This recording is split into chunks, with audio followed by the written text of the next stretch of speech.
The red clay of Blackwood County, New Tarrant, was not just earth. It was a living historical record. If you took a handful of that soil and squeezed it, it did not crumble like the dark loam of the Midwestern plains. It clung together, heavy, stubborn, and stained with iron. It was a soil that demanded a specific kind of person to farm it, someone with patience that stretched across generations, someone who understood that the land did not belong to them, but rather that they belonged to the land. For 72-year-old Raymond Moss, this red clay was the only world that had ever truly mattered. His great-grandfather, a Scottish immigrant with little more than a pair of draft horses and a heavy iron plow, had cleared the first trees from these 300 acres in the late 19th century. Since then, every generation of the Moss family had left their sweat, their tears, and eventually their bones in this ground. Raymond's own hands were a testament to this legacy. They were broad, rough, and deeply lined, resembling the thick bark of the ancient oak trees that stood like silent sentinels along his gravel driveway. His fingers were permanently stained with a mixture of dark tractor grease and the crimson dust of the valley. To the outside world, New Tarrant was rapidly changing. Glass-fronted corporate offices, sprawling suburban developments, and high-tech agricultural business centers were slowly creeping outward from the metropolitan core, swallowing the old family farms one by one. But Red Dirt Valley had remained for a long time an untouched pocket of the past. Here the air still smelled of dry pine needles, wood smoke, and the damp, cool scent of undisturbed earth. Raymond lived alone in the two-story wooden farmhouse his father had built in 1932. The paint had weathered to a soft, silvery gray, and the porch steps creaked with a familiar, comforting sigh whenever Raymond stepped out to watch the sunrise. For decades, Raymond had farmed this land with a quiet, rhythmic consistency. He knew every dip in the topography, every hidden limestone shelf beneath the topsoil, and every natural subterranean channel that carried the spring rains safely down to the valley creek. This deep, intuitive knowledge allowed his fields to remain well-balanced and fertile, even during the driest summers. He was a man of few words, preferring the honest feedback of a well-tuned engine and the steady growth of his crops to the noisy chatter of modern life. In the dark, cool interior of Raymond's timber-framed barn sat his most trusted companion, a 1958 Minneapolis Moline tractor. Painted in a shade of industrial orange that had long since faded to a matte, rusty ochre, the tractor was a mechanical monument to an era when machines were built to endure, not to be replaced. Raymond had purchased the tractor second-hand with his father in the spring of 1965. It was a simple, rugged machine. It possessed no computerized sensors, no electronic fuel injectors, and no automated GPS guidance systems. Instead, it relied on heavy cast-iron gears, a massive six-cylinder engine, and a thick drive chain that transferred raw, unfiltered mechanical power directly to the oversized rear tires. Every part of the Minneapolis Moline was accessible, repairable, and built with a generous surplus of steel. Over the 50 years Raymond had operated the machine, he had come to understand its unique language. He knew the specific pitch of the engine when the plow hit a patch of stubborn clay. He knew the subtle vibration in the steering wheel that signaled a loose belt, and he knew exactly how much choke to give the carburetor on a freezing November morning. While other farmers in the county had transitioned to modern, leased equipment with digital dashboards and satellite connections, Raymond remained fiercely loyal to his old iron. "If a man can't fix his own machine with a basic wrench and a hammer," Raymond's father had once told him, "then he doesn't truly own it. The machine owns him."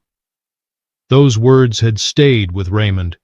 He watched his neighbors sign expensive leasing contracts for high-tech tractors that required specialized corporate technicians just to reset a software error. Raymond, on the other hand, spent his winter evenings in the quiet barn, meticulously cleaning the Moline's fuel lines. greasing the heavy flywheel and sharpening the cutter bar by the warm glow of a lantern. To him, keeping the old tractor running was not just a matter of frugality, it was a matter of self-reliance and respect for the craftsmen who had poured their pride into the solid cast iron. The quiet isolation of Red Dirt Valley was shattered when Aegis Terra Holdings purchased the massive 4,000-acre plot adjacent to the Moss Farm. Aegis Terra was a faceless, multi-billion-dollar corporate conglomerate that specialized in industrialized farming. They did not view farming as a way of life, but as a high-yield investment strategy. Their goal was to assemble massive, unbroken megatracts of land across the state, removing old fences, filling in natural wetlands, and deploying automated industrial-scale equipment to maximize efficiency. The man chosen to oversee this regional expansion was Preston Doyle. Preston was a man of the modern corporate age, ambitious, ruthless, and entirely disconnected from the physical reality of the soil. He wore tailored Italian suits to oversee muddy construction sites, and his polished leather boots never touched actual dirt if he could avoid it. To Preston, Raymond's 300 acres of heritage land was not a farm. It was a glaring, inconvenient gap on his digital master map. It was an obstacle that stood in the way of his corporate promotion. Preston had initially approached Raymond with what he considered an incredibly generous offer. He had arrived at the farmhouse in a gleaming, high-end corporate SUV, carrying a thick leather folder filled with legal documents and financial projections. He had offered Raymond a sum of money that would have allowed the old man to live out his remaining years in a luxury retirement community in the city. Raymond had listened politely, sitting on his porch swing while Preston delivered a practiced, high-energy sales pitch about progress, consolidation, and the inevitable march of technology. When Preston finally finished, gesturing dramatically toward the horizon, Raymond had remained silent for a long moment. He had looked at the old oak trees, then at the faded orange tractor visible through the open barn doors. "My family's bones are in this dirt, Mr. Doyle," Raymond had said, his voice quiet but steady. "A man doesn't sell his family." Preston had laughed, a dismissive, patronizing sound. "Mr. Moss, you're an old man farming with museum pieces. Aegis Terra is going to build the most advanced agricultural facility in the state right next door. If you don't sell, we will simply farm around you, and the modern world will leave you behind." Raymond had simply stood up, offered a polite nod of his head, and closed his heavy oak front door. He did not raise his voice. He did not argue. He simply closed the door on the corporate world. Preston Doyle was not a man who accepted rejection, particularly from an old farmer he viewed as a relic of a bygone era. He decided to use the immense financial power of Aegis Terra to force Raymond off his land. He would not use physical violence. Instead, he would use engineering, legal maneuvers, and environmental pressure to slowly suffocate the Moss Farm.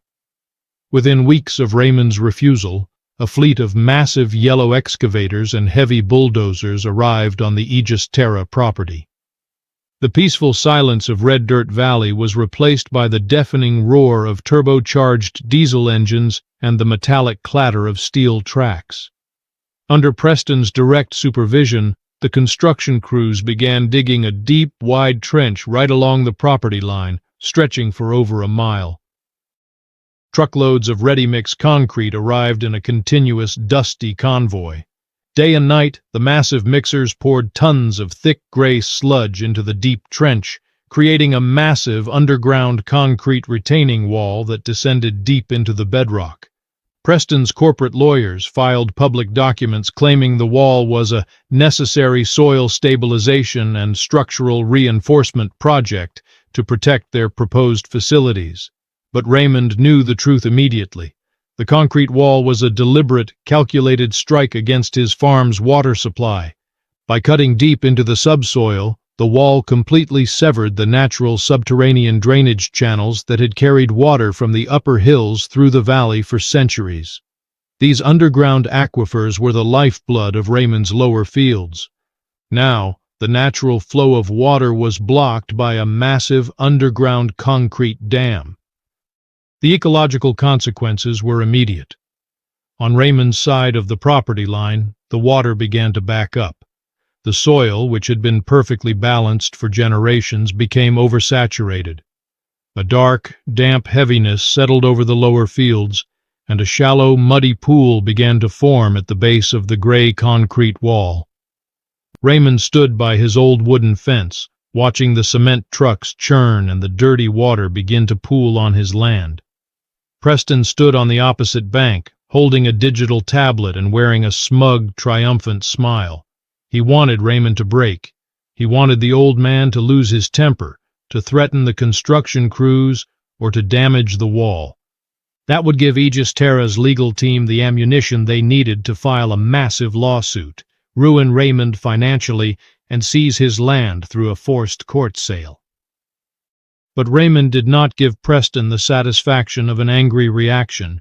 His face remained as still as carved stone, showing no trace of the sorrow or anger that resided in his chest.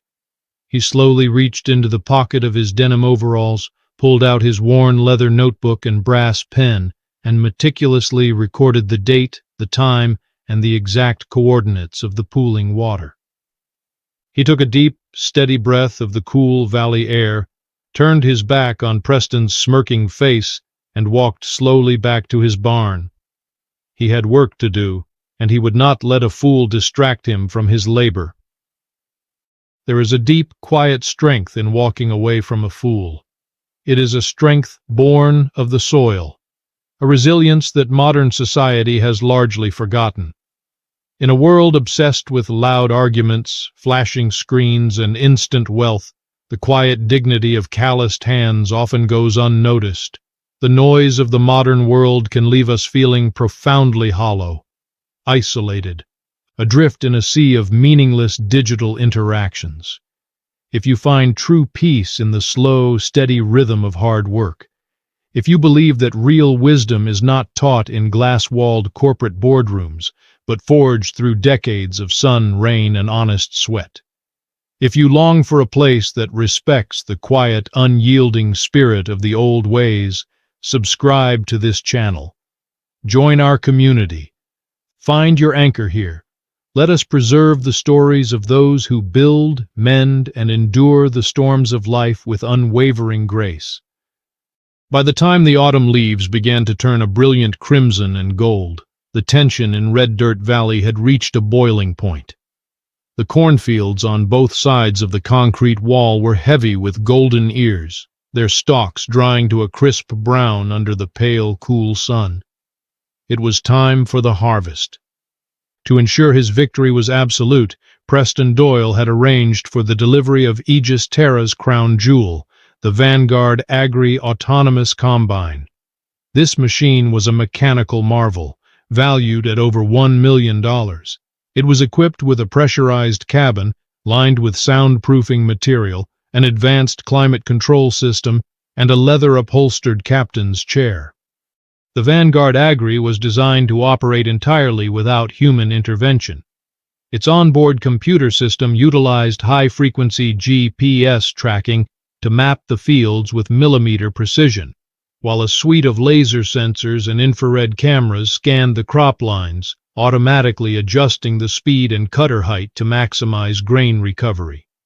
Preston had invited several local agricultural journalists to witness the harvest, boasting that the Vanguard Agri would clear his 4,000 acres in a single day, setting a new regional record for efficiency. Across the road, Raymond Moss prepared his 1958 Minneapolis Moline for the grueling work ahead. He spent the morning performing his ritualistic checks. He poured fresh, heavy-duty oil into the engine block, adjusted the tension on the massive drive chains, and hand-greased every fitting on the old mechanical cutter bar. Preston walked to the edge of the property line, accompanied by a reporter. He pointed toward Raymond's ancient tractor, laughing openly. "Take a good look, gentlemen," Preston said, his voice carrying clearly in the crisp air. "That is the past, a rusted piece of scrap metal that should have been melted down decades ago, Mr. Moss thinks he can compete with a $1 million autonomous system using muscle and grease. But by tomorrow night, that old machine will be broken down in the dirt, and his crop will be ruined. Raymond did not look up from his work. He tightened the final nut on the cutter bar, wiped his hands on a greasy rag, and looked toward the northern horizon. The sky was a pale, unnatural gray, almost white at the edges. The wind had died down completely, leaving the valley in an eerie, breathless silence. The local weather forecasts on Preston's tablet predicted clear skies and mild temperatures for the next 48 hours, but Raymond felt a familiar, deep throb in his knees. The sparrows, which usually nested in the rafters of his barn, had flown down to the lowest thickets, huddling together in silence. The air had a sharp, metallic taste, like copper pennies. Raymond knew that the Earth was preparing for a storm. The computers and the satellites in their high, cold orbits did not feel the subtle shifts in barometric pressure that vibrated through the red clay. They did not understand that when the valley fell this silent, it was because the Earth was holding its breath, waiting for the sky to break. He climbed up to the iron seat of his Minneapolis Moline, grasped the steering wheel, and prepared himself. The storm was coming, and when it hit, there would be no room for corporate arrogance or digital theories. Only the strength of the iron and the resilience of the man who held the wheel would matter. The transition from a quiet autumn afternoon to atmospheric chaos happened with terrifying speed. By 3 o'clock, the sky above Blackwood County had lost all its light, replaced by a dense, bruised shade of purple that seemed to hover just above the tops of the cornstalks. The air pressure dropped so rapidly that Raymond could feel a sharp, dry ache in his sinuses. On his front porch, the needle of the old brass barometer did not merely slide downward, it jerked toward the storm indicator, as if pulled by an invisible weight. Across the property line, Preston Doyle remained cocooned inside the absolute luxury of the Vanguard Agri. The double-glazed glass of the cabin cut out almost all the noise of the rising wind, leaving only the soft, muffled hum of the air conditioning and the gentle swell of a classical symphony playing through the integrated sound system. Preston took a slow sip of his hot coffee, thoroughly enjoying the warmth of his 72-degree bubble. On the digital dashboard, the yield counter was climbing steadily. The autonomous combine was operating precisely as programmed, moving down the long, straight rows of corn with mathematical precision. Preston glanced down at the weather application on his digital tablet to monitor the progress of the front. However, the screen had frozen on a green radar image from 2 hours prior. He tapped the glass impatiently, but the signal bar in the upper corner of the screen had disappeared, replaced by a blinking "No Connection" icon. Miles away, on a high ridge overlooking the valley, the primary cellular transmission tower had been struck by a massive bolt of cloud-to-ground lightning. The surge had instantly fried the tower's backup generators and regional relays, cutting off all wireless data, GPS correction signals, and cellular internet to the valley. The Vanguard Agri was now operating on its internal backup systems, completely blind to the satellite updates that predicted the rapid development of a localized supercell directly above Red Dirt Valley. Preston, relying entirely on the machine's automated safety nets, assumed it was a temporary software glitch. He did not look up to see the violent, churning dark clouds boiling over the northern ridge. The storm did not begin with the gentle prelude of rain. It began with a sudden, violent wall of wind that roared down the valley like an invisible freight train. The force of the wind slammed into the tall, dry cornstalks, bending them almost flat against the red earth. Dust and dried husks were whipped into a blinding red vortex that completely obscured the property line. Raymond stood inside the wide, open doorway of his barn. His eyes narrowed as he watched the wind tear at the landscape. He felt the cold air rush past his face, carrying with it the unmistakable scent of ozone and frozen water. He knew the signs. This was not a typical autumn shower. It was a sudden, violent microburst, a freak atmospheric collision that occurred when a cold northern front slammed directly into the unseasonal heat trapped in the valley. Within seconds, the first ice fell. It did not start as small sleet, but as hard, heavy pellets of solid ice that grew to the size of golf balls in a matter of moments. The impact was immediate and destructive. The ice hammered against the tin roof of Raymond's barn with a deafening metallic roar that sounded like a continuous drum roll of heavy gunfire. Across the fields, the storm was merciless. The golf ball-sized hail struck the tall cornstalks, shredding the broad, dry leaves to ribbons and snapping the thick stalks in half with a succession of sharp, wooden cracks. The golden ears of corn, representing months of careful cultivation and heavy investment, were violently torn from their stems and crushed into the muddy earth below. Inside the Vanguard Agri, Preston Doyle jumped as the first heavy chunk of ice slammed into the thick safety glass of his windshield. The coffee flask slipped from his hand, spilling the hot black liquid across his expensive trousers. He swore loudly, dabbing at the stain, but his anger quickly turned to cold fear as the sound of the hail intensified.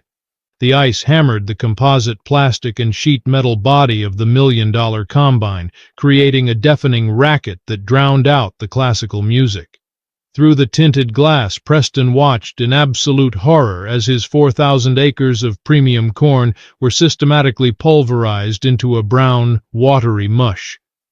Desperate to save whatever portion of the crop he could, Preston grabbed the manual steering wheel, attempting to disengage the autonomous mode and force the machine to accelerate toward the gravel road at the edge of the field. He mashed his hand against the physical throttle, demanding more speed from the massive engine, but the modern machine was too intelligent for its own good. The rapid drop in temperature had caused instant condensation to freeze across the external optical sensors mounted on the combine's roof. The heavy hail had already cracked the delicate glass lenses of the infrared cameras, and the freezing rain was rapidly forming a thick sheet of ice over the laser-guided radar arrays.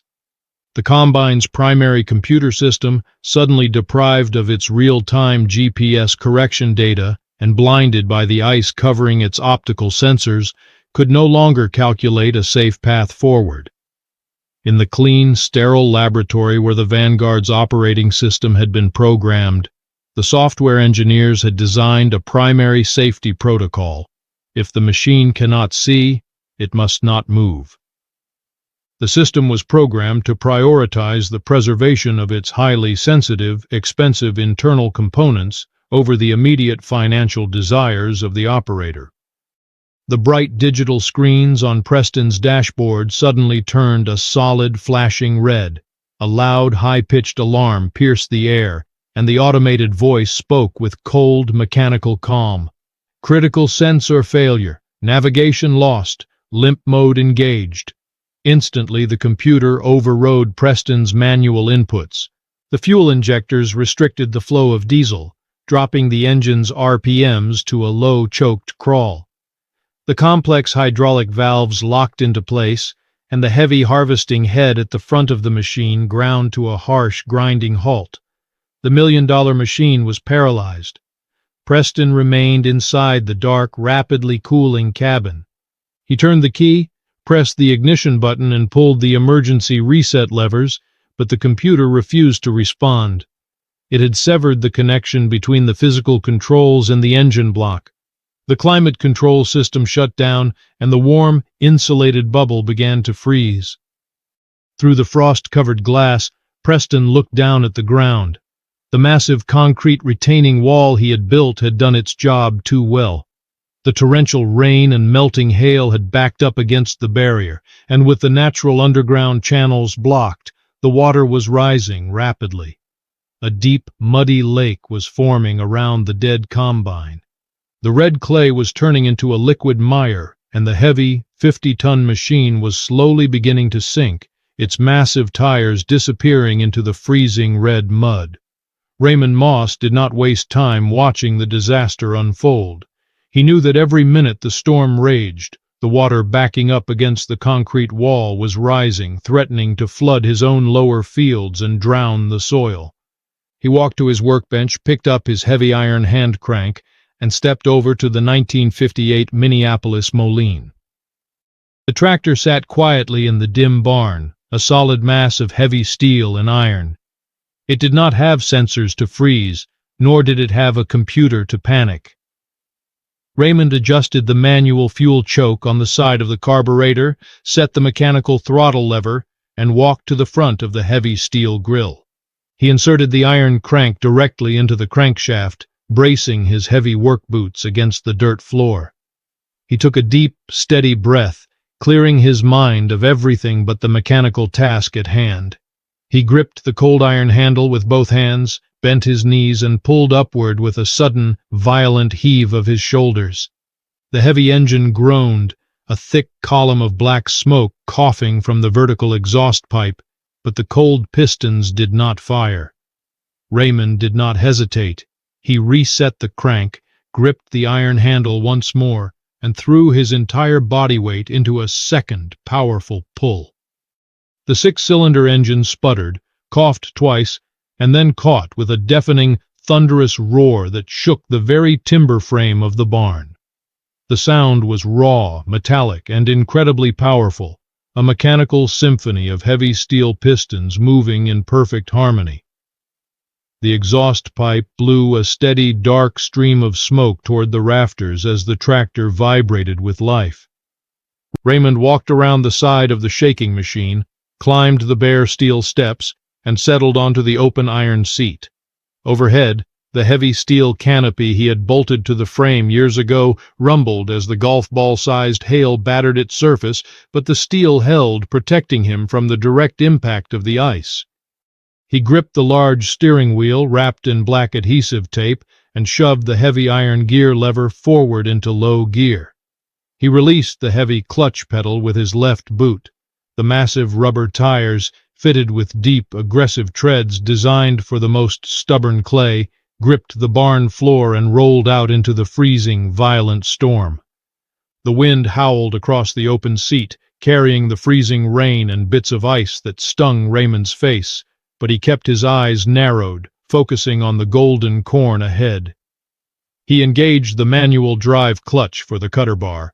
The heavy steel chains spun, and the mechanical blades began their rapid, sliding motion. The 1958 Minneapolis Moline marched into the storm, chewing through the wet cornstalks with brutal, unstoppable efficiency. Preston Doyle sat shivering in his dark cabin, his hands numb as the temperature inside dropped toward freezing. He wiped a patch of frost from the side window and stared out into the gray, chaotic storm. Through the driving sheets of hail, he saw the ancient orange tractor approaching. It moved slowly but steadily, the heavy engine roaring defiance against the wind, its steel cutter bar effortlessly clearing a path through the ruined crop. Preston looked down at the floor of his cabin. The water had reached the lower steps of the combine, and the machine had tilted several degrees to the left as the mud beneath the tires liquefied. He realized that if the ground collapsed further, the massive machine would tip over and sink into the flooded trench, ruining the delicate internal electronics forever. Arrogance gave way to absolute survival instinct. Preston pushed open the heavy glass door of his cabin, the freezing wind nearly ripping it from his hands. He scrambled down the metal ladder, his expensive leather boots immediately sinking ankle-deep into the freezing, muddy water.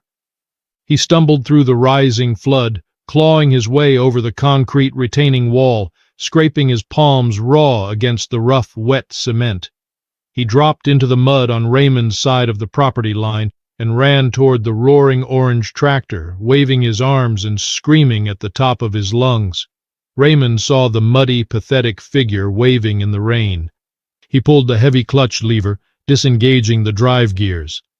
The tractor came to a halt, its engine dropping to a low, powerful idle that rumbled through the red clay. "Mr. Moss!" Preston screamed, his voice cracking with desperation as he gripped the mud-covered tire of the old tractor. "You have to help me! My machine is dead! The crop is drowning and the combine is going to tip over. I will pay you $50,000 right now. Just drive your tractor over the wall and clear the field around my machine so the water can drain." Raymond sat high on his iron seat, shielded by his steel canopy. He looked down at the shivering corporate director, his weathered face showing no emotion. He reached into his deep pocket, pulled out the waterproof sleeve containing the yellowed document, and handed it down. "This is an emergency harvest lien, Mr. Doyle," Raymond said, his voice a steady, calm rumble that carried easily over the idle of the engine. "What is that?" Preston squinted at the typed text through the freezing rain. "Your concrete wall blocked the natural watershed, and now your dead machine is acting as a second dam," Raymond explained. "The water is backing up, creating an immediate, artificial flood hazard that threatens to drown my lower acreage. Under county agricultural code, when abandoned or disabled equipment creates an imminent environmental hazard to adjacent farmland, I possess the legal right to mitigate that hazard." "Mitigate?" Preston's teeth chattered violently. "What are the terms?" "I will cross the wall. I will harvest the crop surrounding your machine to drain the field and stabilize the ground," Raymond said. "But the cost of this emergency service is absolute. The contract demands 100% of the salvageable grain revenue from the flooded zone as my harvesting fee. Furthermore, as regional director, you must sign this binding admission of environmental liability. Aegis Terra must agree to completely dismantle the concrete wall at your own expense and permanently deed the 100-acre buffer zone containing the watershed back to my estate as compensation for the soil damage." "This is corporate suicide!" Preston screamed, his voice rising in panic. "You're asking for the crop and the land. That's $1 million loss for my company." "Right now, your crop and your land are worth nothing," Raymond stated simply. "In 30 minutes, the water will tip your combine into the trench, and the ice will flatten whatever corn is left. Sign the paper, or I put this tractor back in gear and finish my own field." Raymond reached for the heavy iron gear lever. Preston looked back at his sinking combine, the muddy water swirling around its massive tires, then looked up at the old farmer who sat as solid and unyielding as the iron machine beneath him. Preston knew he had no cards left to play. If he refused, the total loss of the combine and the entire crop would result in his immediate firing and potential criminal charges for environmental negligence. With trembling hands, Preston reached into his pocket and pulled out his gold pen, but the ink would not mark the wet plastic sleeve. Raymond reached into his canvas coat, pulled out a thick, industrial black marker, and tossed it down into the mud.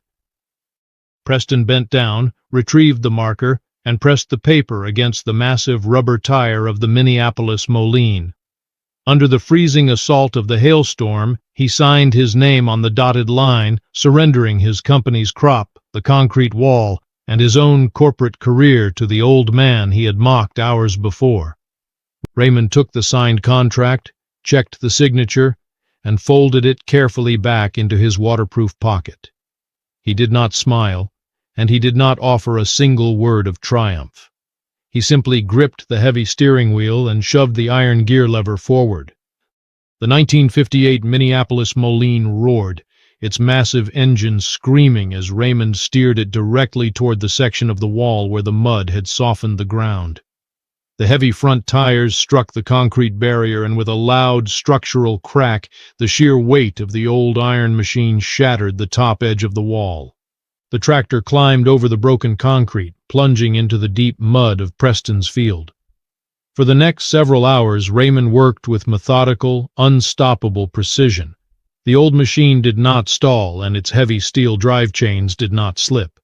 He drove the tractor through the deep mud, its cutter bar clearing the crushed corn around the sinking Vanguard combine, creating a wide, open basin that allowed the trapped floodwaters to finally drain away into the lower creek. Within 3 hours, the intense microburst passed, leaving behind a cold, steady rain that fell quietly over the valley. Raymond did not stop. He worked through the bitter, freezing night, his path illuminated by the dim yellow glow of the tractor's simple incandescent headlights. He took only brief pauses to pour fresh diesel into the fuel tank from handheld cans, his muscles aching with exhaustion, but his resolve never wavered. By the time the pale sun finally pierced the heavy gray clouds on the second morning, casting a cold, brilliant light over Red Dirt Valley, the entire harvest had been saved from the rot.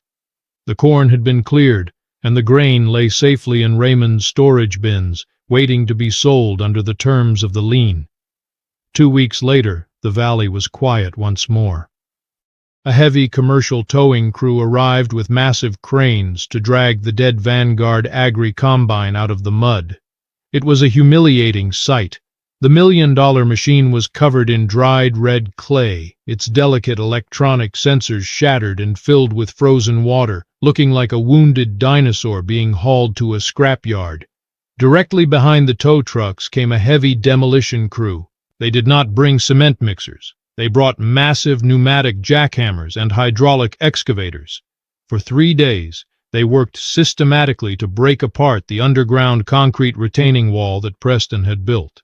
The heavy gray chunks of concrete were loaded into trucks and hauled away, and the deep trench was backfilled with rich, porous topsoil.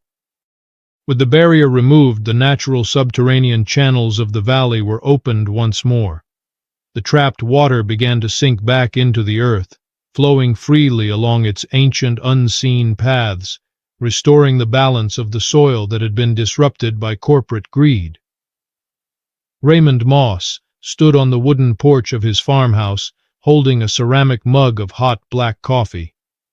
The air was crisp, carrying the clean, fresh scent of damp pine and wet earth. He looked out over the vast, undivided expanse of his land. The property line had been erased. The 100-acre buffer zone was officially deeded back to his family, and the valley was whole once more. Down by the open doors of the barn, the 1958 Minneapolis Moline sat quietly in the morning sun. Its iron chassis was covered in dried red mud, and it smelled faintly of warm oil and diesel smoke. It did not look modern, and it did not look expensive. It simply looked real. Machines built of silicon, delicate sensors, and glass will always fail when the world becomes harsh, unpredictable, and raw. They are designed for a perfect, controlled reality that does not exist in the dirt of the real world. The earth does not respect complex algorithms, and it cannot be commanded by a digital tablet. The earth respects resilience. It respects the heavy iron, the deep roots, and the calloused hands of those who refuse to break when the storm hits. There is a profound peace in knowing that no amount of corporate wealth can buy the kind of strength that is forged in the soil. It is a strength that waits silently, ready to roar when the time is right. If this story resonated with you, if you still believe in the enduring power of honest labor, simple tools, and quiet resolve, please like this video and subscribe to the channel. Share this story with someone who needs a reminder that the old ways still hold immense power. Thank you for listening, and we will see you in the next story.